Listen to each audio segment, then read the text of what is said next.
Grayson Chrisley has given a confession about Savannah Chrisley having kids. This is something he has thought about for his sister. However, what he had to say shocked everyone, including Savannah. The two were close after she had to raise him and Chloe. So he knows her probably more than anyone else right now. There is a lot to unfold and uncover. Keep reading to find out more about this situation. Savannah Chrisley did have children to raise. When Todd and Julie Chrisley were sent to prison, she took custody of her younger siblings, Grayson and Chloe. This was a big step for her as she had never raised kids before. However, she did a great job, and everyone has applauded her for stepping up. This is something no child expects to have to do. However, Savannah stepped up in a lot of ways that are harder than people think. She did have a boyfriend during this time, Robert Shiver. However, the two ended the relationship, and she has not spoken much about it since. Fans thought this may have been the one she could have settled down with. Grayson Chrisley has given a shocking confession about Savannah Chrisley having her own kids. He started off by saying he would not be shocked if she did not want kids after raising her siblings. He also thinks she is wondering how it would be to have kids that were actually hers, not her siblings. However, if she does have kids, this is how he thinks it will go down. No, I think you'll get married, then have kids. But I think you'll get married because you're having kids. Savannah loved his comment. However, Grayson told her that he has faith in her and obviously thinks she would be a good mother. It seems as though Grayson has two different sides that he could see. Either Savannah is going to be fine with not having kids because she had to raise her siblings, or she is going to have her own kids because it will be different. Regardless, Grayson thinks that she will get married and then have kids, but only because she is having kids. What do you think about this? Do you think he is right? Sound off in the comments below. We would love to hear your thoughts on this situation. Grayson found himself standing at the threshold of memory and expectation, a silent witness to the swirl of possibility.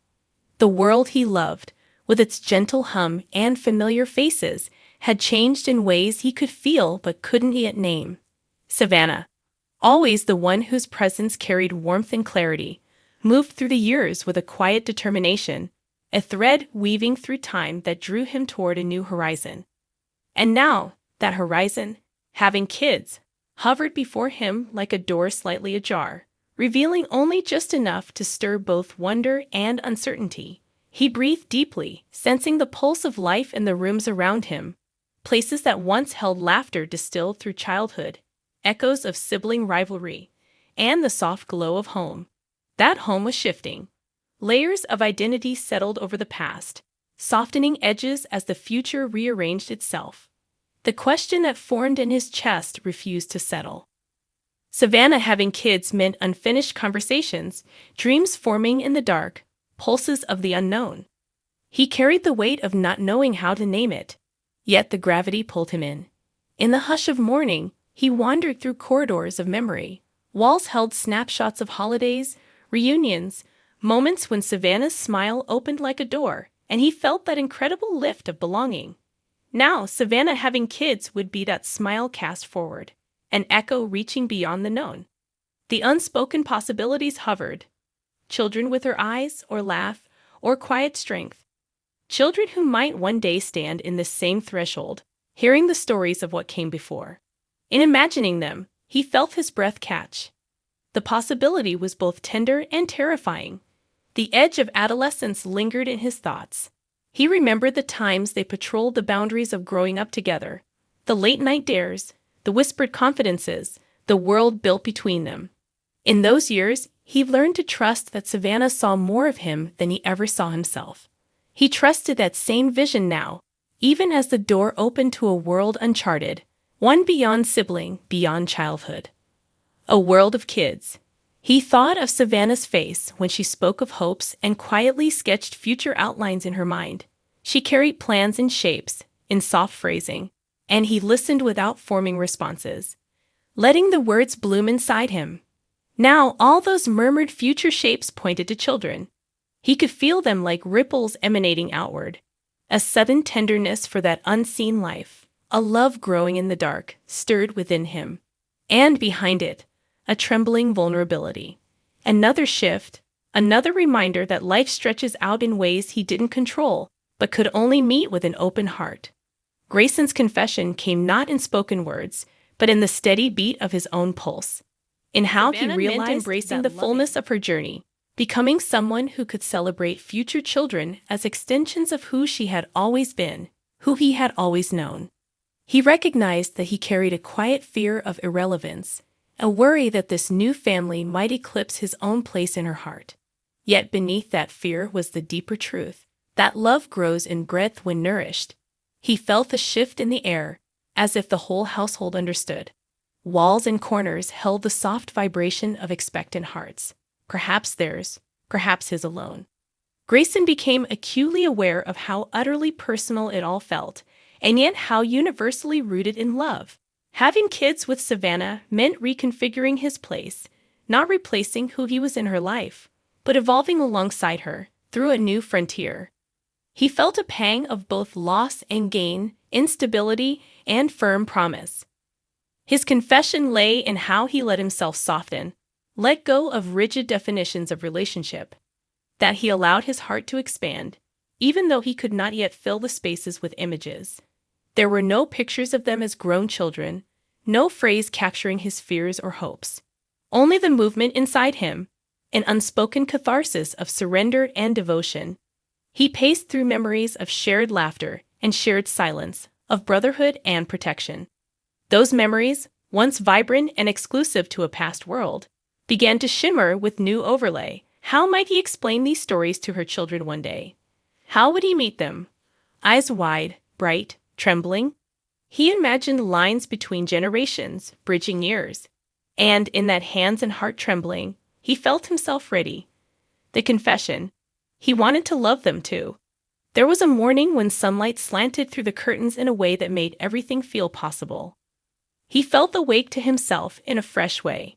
He trusted Savannah with a new depth, not because she needed to carry him, but because he knew he could bend toward future, nurture that which she brought into being. He realized that this confession blossomed through a simple insight, that love isn't fixed, it evolves. He could evolve with her, and for her, and with these children as part of their shared story. There was something uncanny in recognizing that life's arcs aren't always shaped by your design. That Savannah having kids wasn't a chapter she invited him into. It simply arrived, softly, filled with hope. He understood now that to love her properly meant loving what she would create, not just what had already existed. So he gave up his hold on nostalgia and welcomed anticipation. The confession lay in that letting go. He discovered how much of fear is just uncharted territory. When he couldn't picture himself in this new role, his mind latched to worry. But when he surrendered to the mystery, room opened. He sensed that one day he would sit quietly beside Savannah with her children there, maybe playing, maybe asleep. He might reach out, place his hand lightly on a small head, and the silence would be enough. No words necessary. In that moment of quiet clarity, Grayson accepted the invitation, that his role would evolve from brother, protector, confidant, to something else. Maybe uncle, maybe more. The confession was in acknowledging he wasn't sure yet what that name would be. But he was ready to find out. He was ready to belong in new ways, to witness, to support, to love. He let the sweetness of that possibility fill him. Living through this confession, he discovered tenderness for his own heart. The parts that resisted change, that feared shifting roles, that longed for earlier simplicity. He forgave himself for those fears and let gratitude in, grateful that Savannah had the power to imagine this future, grateful that he was part of the one who would bring those children into work, joy, life. He felt gratitude to life's unfolding. The confession settled into quiet actions. A hand on Savannah's shoulder when she paused, his eyes soft when she looked free. A slow smile when she spoke of names in her mind, when she studied patterns of life next door. Paper squirrels, sunrise light. He imagined them naming a child for her smile, or for his, or for both. And he leaned into that possibility. Even when his voice trembled inside, he held it still. Night came as a soft quilt. He found himself staying awake a little longer, lingering in thought. The blurred lines between past and future, familiar and new, folded gently. He didn't need to speak it aloud. His confession was that he was ready. He would meet the new chapter with love, patience, and memory. He would be there, ready to watch those children grow, ready to tell them of the stories that shaped their mother and brother, ready to find the words later if needed, but for now, quiet presence.